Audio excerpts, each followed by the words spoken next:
What's up, everybody? Welcome to Move the Sticks. DJ Bucky with you. Buck, I'm in Detroit. It's nice, but like a little brisk. I probably should have looked at the weather report, maybe packed a couple sweatshirts. Why would we do that? Like we Yeah, have a bag that's stage packed, like we just grab it. You probably needed, 1, 2, 3 days on set. So there's 3 suits for sure. yeah, Maybe an additional one just in case. So maybe 4 suits, um, some Lululemon pants, some yep. Nike stuff, and then hmm we're out. That's That's that, pretty that, much that should that's pretty that should, much it. that should be it. That's pretty much it. But I don't have like the walk in a couple blocks to dinner setup. Like I needed a little more bundle, a little more bundle. Don't have that. And it's not like it's 10 degrees. It's like 40 degrees at night. But well, look, we've been made soft from our time, as West Coasters. So it is what it is. How you been, man? What's going on?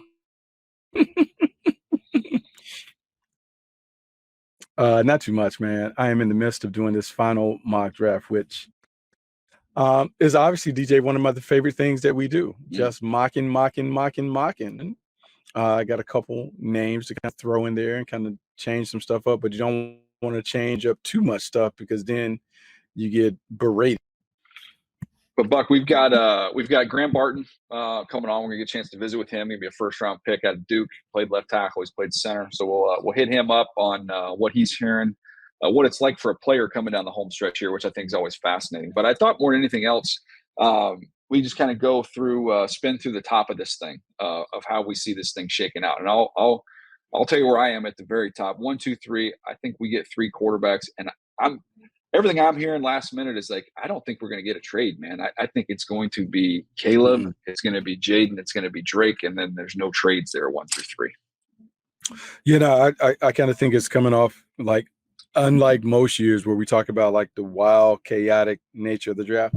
I don't think it's going to be that. I think it's really, really hard to do business like that because if you're the first move that I could see would be the Cardinals at 4, but if you're the Cardinals at 4, someone's going to have to make a crazy deal. And do you view the 4th quarterback as worthy of being a top 5 pick in the haul that you have to give up to get there?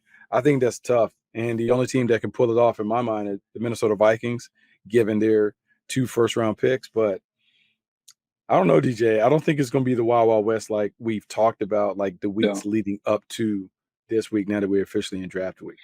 I just look at it from like a New England standpoint. I think that there's teams that are comfortable with any of the top 3 quarterbacks. And I don't know if that's, the Giants, that's Minnesota, but I think there would be a team willing to make the trade right now of like, hey, even though we don't have a lock in at 2, we assume it's Jaden Daniels, but there's teams that would be comfortable and they would make that move now.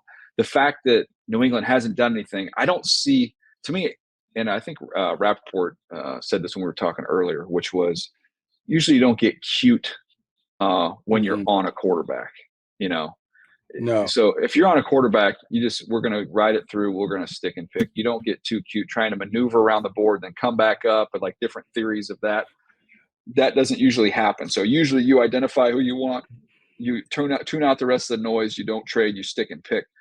So if that's the case, then we get those 3 quarterbacks. Then it becomes Arizona at 4, the Chargers at 5, the Giants at 6. And then you have the JJ McCarthy discussion that comes into play.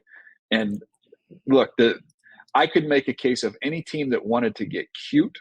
The only team that makes the most sense to get cute is Arizona. They've already got their quarterback. So even like worst case scenario, they tried to do the trade down, trade back up, and they got stuck. Like you still, at least you didn't miss out. Like you can't take a chance and miss out on a quarterback if you don't have a quarterback, which they wouldn't. So I think they could get, but everything that I hear just in the coming down the home stretch is like they might just sit there and take the receiver at 4 and not move at all. Well, I think that's a pretty wise move if they take the receiver at 4. Obviously, you made the commitment to Kyler Murray. Why not get him the best player that you can get him? And if they see that's Marvin Harrison Jr. or Malik Neighbors or whoever, but to me, when I look at Marvin Harrison Jr., it reminds me a lot of Larry Fitzgerald in terms of just like rock solid across the board. You know exactly what you're getting. And he's going to be the number 1 receiver that they haven't really had since Kyler Murray has been there, a true number 1. I know people will talk about DeAndre Hopkins and those things, but I'm talking about a young, dynamic number 1 that has the speed, to threaten you down the field, but also being able to do all the dirty work. Kyler Murray's never played with that guy. So I think it would be a nice addition. If you can go in with him, you got to go all the way in with him. So it makes sense to me. So then that gets you to now we get to the 5th pick. And I do think, like, of all the teams, I can make the strongest argument for the Chargers to want to trade out of anybody. So I know Joe Ortiz came out in the press conference and said, I'm going to have to be blown away. It's got to be this unbelievable trade offer. And my comment to that is, well, what's he supposed to say? Hey, I'll take 60 cents on the dollar over here. Just give me whatever you can and I'll take it. Like, so I think there's a fair offer to be made. I don't think the Minnesota Vikings want to leave this draft without a quarterback.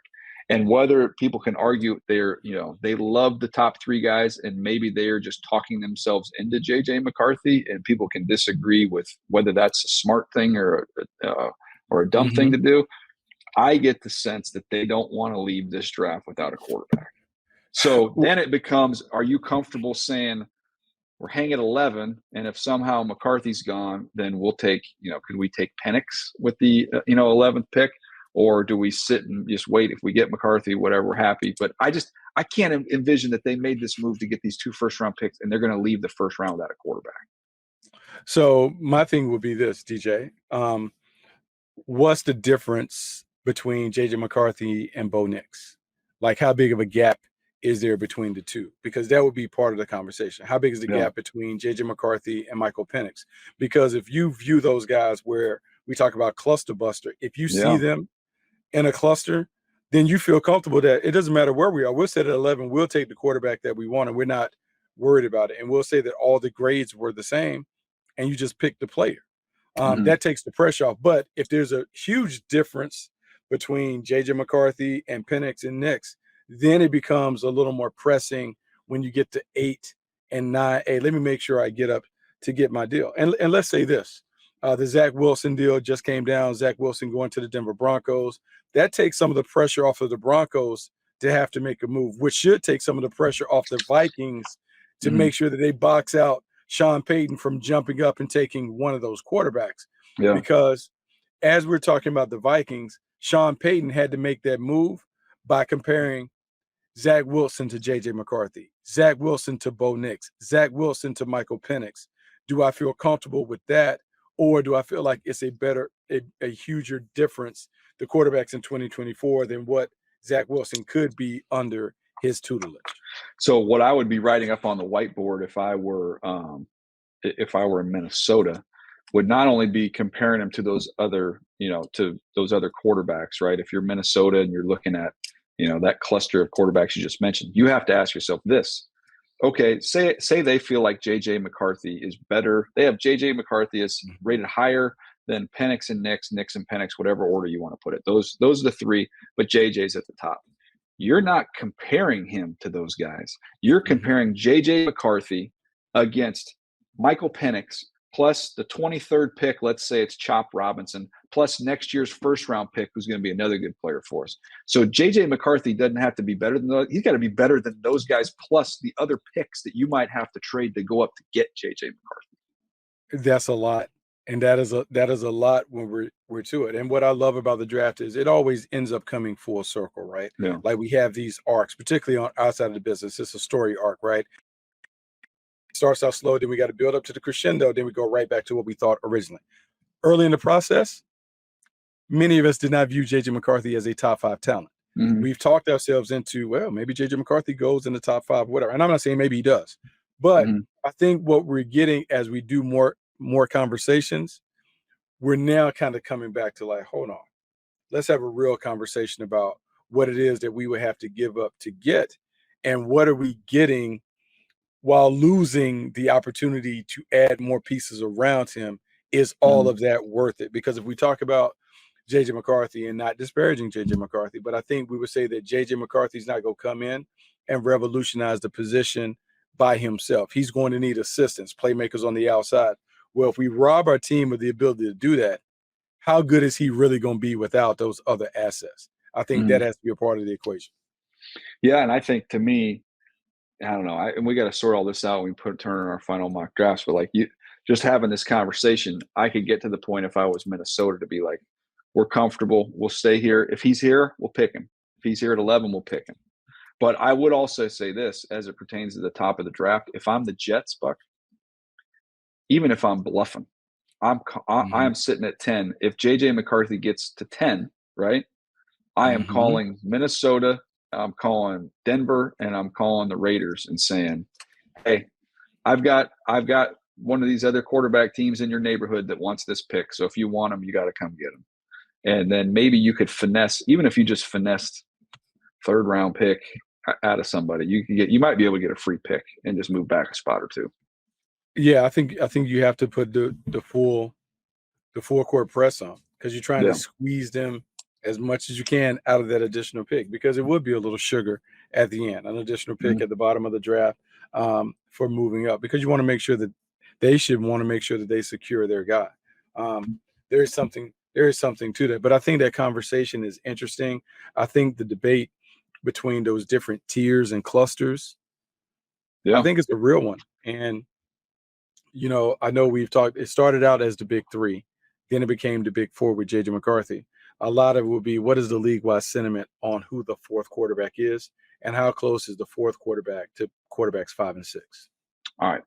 We're going to continue on this draft discussion, but first of all, I want to go back to see if we can learn a lesson from the past about the future, because we haven't done this in a while. We're going to do hits and misses. So this is Hits and Misses presented by Irish Spring. Awaken your senses with Irish Spring body wash and bar soap. I want to go, Buck, I'm going to go in the Wayback Machine to the 2020 draft. I'm going to read you some notes on a receiver that ended up being a bust. I believe he ended up going in the second round. Yes, he ended up going in the early 40s in the 2020 draft.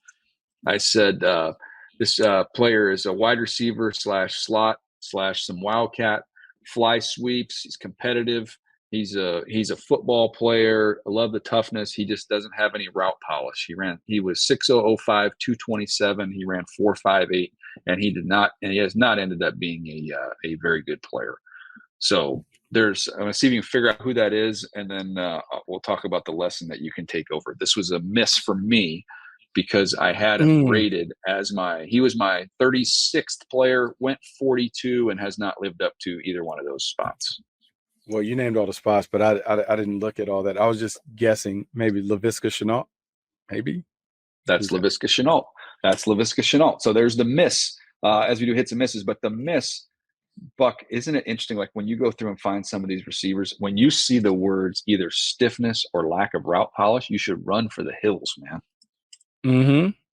It is so funny because we talked about the craftsmen being the guys that have been able to stand the test of time. And as much as and this is the thing, the divide that sometimes you have between scouts and coaches, as much as scouts love certain things about versatility and he did all this or whatever, I'm believing coaches have a tougher time taking all of those utility traits and putting them into a game plan. And Laviska Shenault was a guy that dominated the game out wide when we watched him at Colorado. I mean, it was hard to envision this guy failing because he was so physical, so tough, so productive. And yet in the league, 2 spots, he hasn't been able to really carve out a role. So maybe there's something to do. I might just the look, not the jack of all trades, master none. Just give me the one guy that I know one role that you can play in and you can excel at. All right, I'll give you a hit here real quick. And this is a defensive tackle, and I want to talk about the differences in those two positions and the traits. So this is a defensive tackle, Buck. He was 6'0", 2'5", 293 with a 4.83 40. He was my 45th player. He ended up being the 71st player pick, and he got a lot of money this offseason. Strong, versatile. He can play every defensive line spot. He's best at the 3 technique, has big time knockback. He's got strong hands. He plays with effort. He just needs a rush plan. So that was for a defensive tackle. Ended up being a huge hit in that draft. I see the thing is not fair because I just did a Google, but I will let you reveal who the Baltimore Ravens selected with that pick. Yep. That was Justin Madubuike. And that ended up being a good hit for me because I had him at whatever it was, 45. He went 71. He, truthfully, as it should be, you could say it's a miss because I should have him as a top 20 player. But he's that's one at that position where twitch explosion knockback that's the starting point. Like if you have those things, okay, we can work on hands, we can work on some inside rush stuff. But like in a league where you're trying to find inside rushers, sometimes you're not going to get that inside, the polish you might get with an edge rusher. The inside guy is more just kind of about twitch and knockback, and then we can work the rest. Yeah, like here's the thing about Metabuke. When you go and you look, I was sitting there looking, and I was just thinking, like, man, what could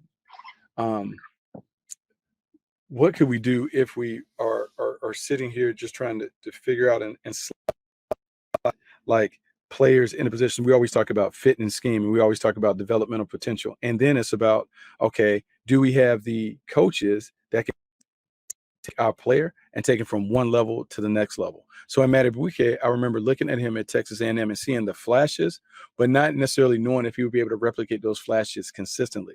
In Baltimore, he was able to get into a system where Mike McDonald really put him in a situation where he could flourish. Didn't ask him to do a whole bunch of different things, kind of tailored the scheme to his talents, and it worked out. I wonder how many times we miss on players because we either have coaches, staffs that like the creativity, or are unwilling to say someone who has a certain specific set of skills and just enhance those things by asking them just to do those things over and over again. Basically put them in a role that allows them to flourish, as opposed to asking them to do a whole bunch of stuff that maybe they're not great at.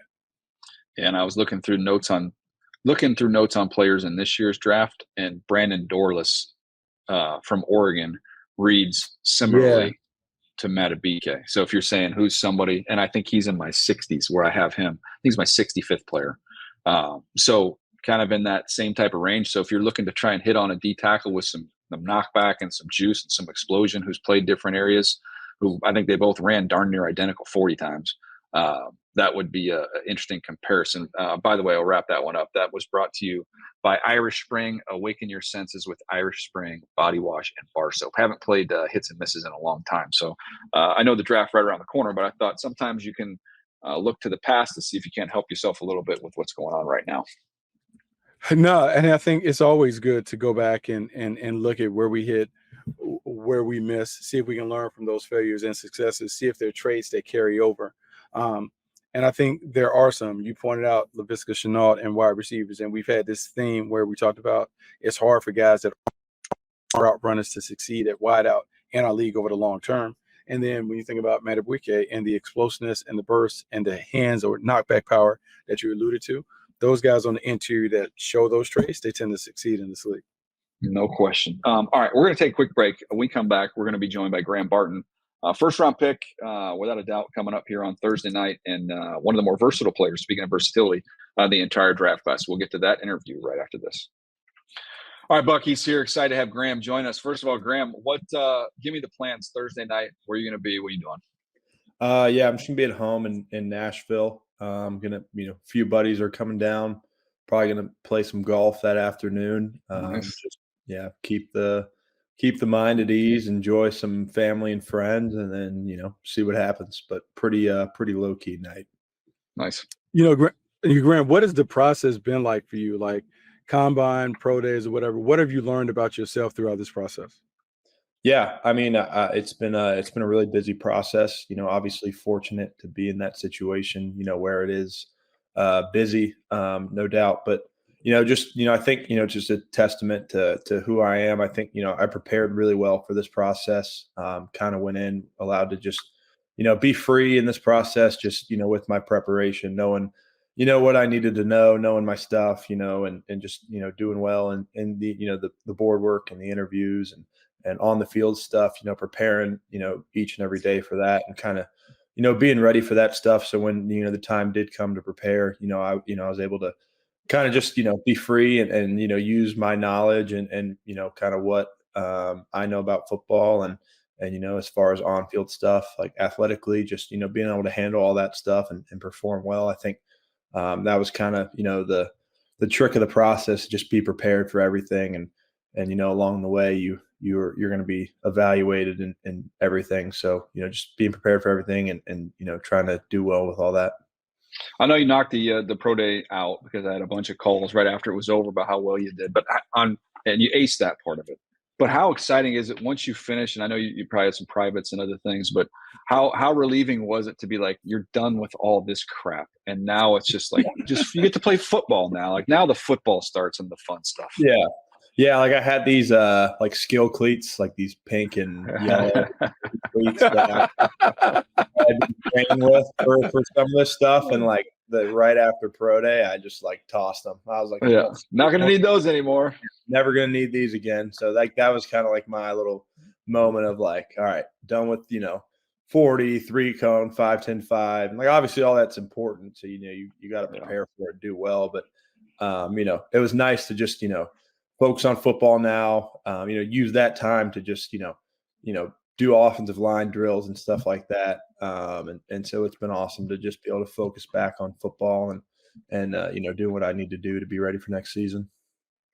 You guys had some success at Duke, and I know in talking to scouts love guys that have been part of winning programs and those things. What can you take from your time at Duke that will help you succeed in the National Football League?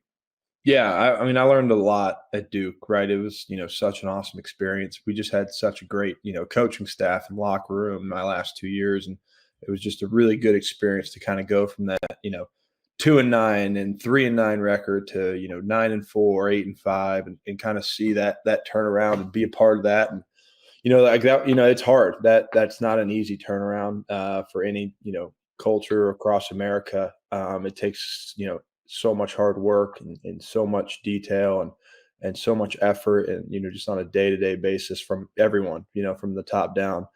So I think, just seeing kind of what that took and being a part of that, and, like, okay, this is what hard work looks like. This is what, showing up every day and bringing your best looks like. This is what, a good culture and player-led locker room looks like.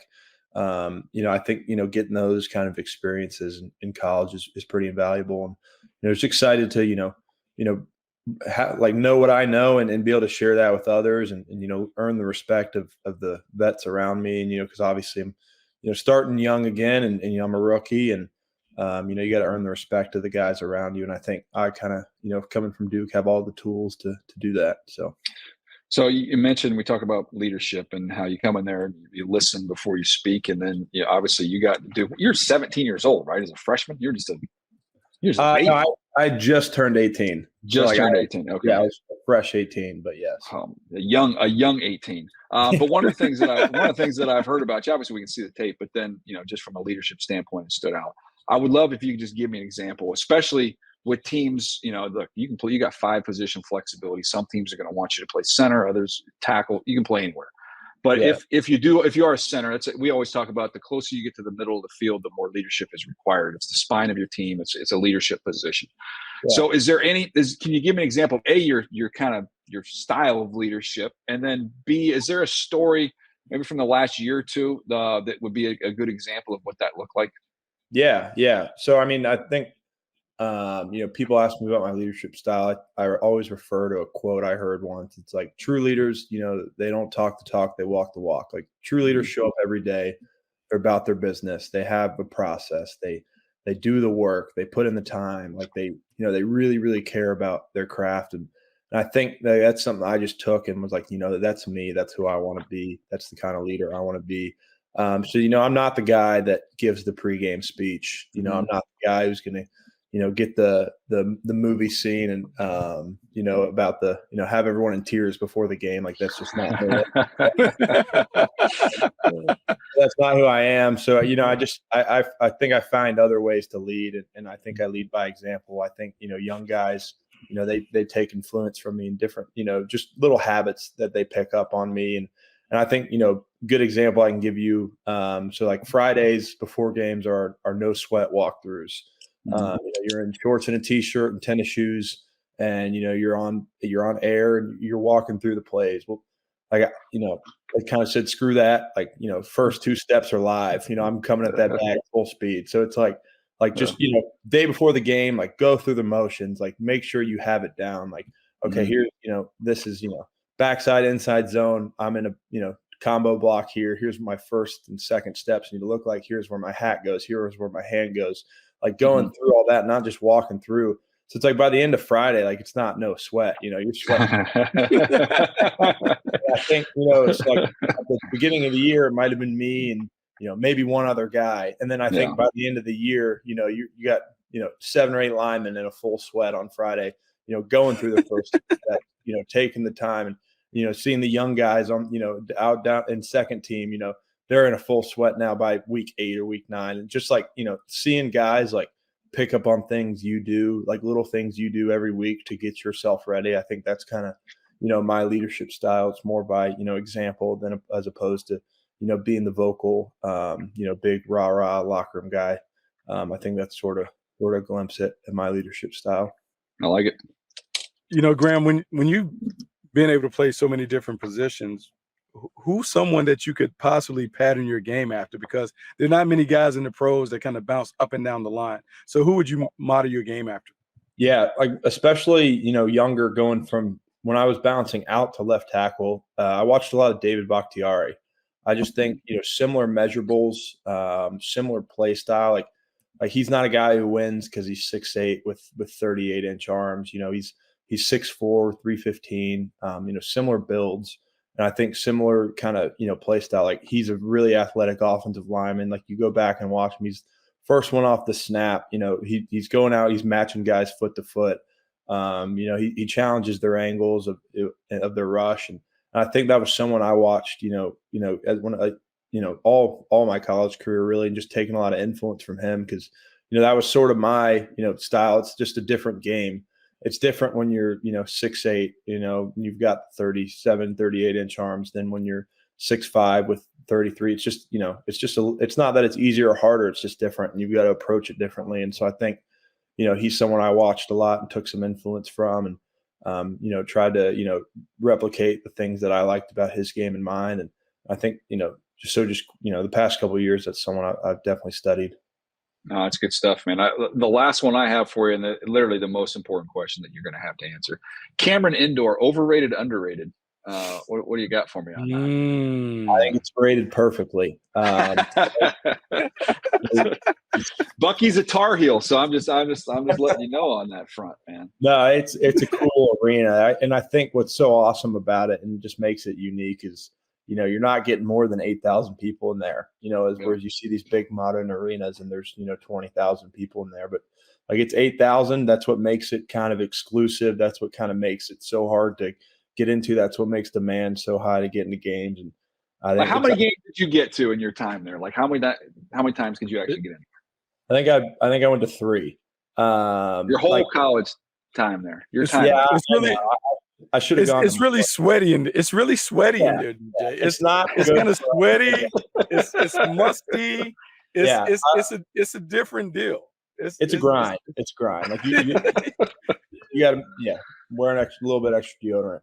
Going well, then everybody says that like a Duke basketball player has a certain reputation. So like you're playing pickup or you're playing high school basketball, whatever you're doing. Were you a slap the floor guy? Yeah. See, it's a Duke. That's a Duke. I knew it. I'm not putting up. I'm not putting up a lot of points, but like we're getting down in our stance. Rebounds, team rebounds. I'm going straight up every time. I'm challenging shots. Like I'm putting the ball around and looking from the high post. Like that was my influence on the basketball floor. You're perfect. You're the perfect guy that DJ would want because he wants to have 2 high pickers right at the top of the elbows so he can shoot. So you would be a screener. Give me 2 high post pick and roll is my game. Yeah. Well, you'll roll the first 4 times you do it, and then you realize that pass is not coming. You're not looking at me at all. Don't worry. Most of the time, growing up, they didn't look at me anyways. I didn't have a lot of touch around. That's fantastic, dude. Are you going to be able to keep it together when you get that phone call? What would the emotions be like? Have you allowed yourself to go there? Yeah, I think I've allowed myself to go there since I was 9 or 10 years old, to be honest with you. And I just get this like wave of goosebumps every time you even kind of envision that moment, just because you've been, dreaming of it for so long. I don't know. I'll have some friends and family around me, so I don't know if I'll cry. I might, just, bury it, but I don't know. I don't think I've really experienced anything like that yet. So I can't tell you. I could be a mess. I could just bottle it up and then go cry in my room later. I don't know, but it's pretty unpredictable. I can just say it to you this way: the intentions are one thing. My daughter got married a few months ago. My oldest got married. I thought I would be fine. I'm not going to want to cry. I'm not going to cry. Turn around the first time I saw her, I feel like I cried for like the whole thing. So, you never know. You don't know is what I'm getting at. I know. Hey, Graham, man, we appreciate you taking a little time as we're getting right on the doorstep of this draft. It's a huge moment for you, man. Congrats on all the work that got you to this place, man. We'll be rooting for you as you find out where you go. Yeah, I appreciate it, guys. Thanks for having me on. We appreciate Graham Barton joining us, but good dude, man. But again, Duke guys slapping the floor, guaranteed. That was why I knew it. I already knew the answer to the question before I. That was easy. That was an easy hit. I was going to ask him too if he'd ever given anybody stitches on the basketball court. I think we both know the answer to that. Oh, he looks like a nice firm screener. Like maybe that just gets out a little bit. Out. Yeah, kind of box out. Well, if he's taught right how he turns, it's not. It's an inadvertent. Elbow. Head high. Head high. Hey, I'm just turning. Like what? Yeah. Didn't swing. Just turning. That's all. I was just turning. Buck, last thing before we get out of here. Anything you think that's crazy that we might see here?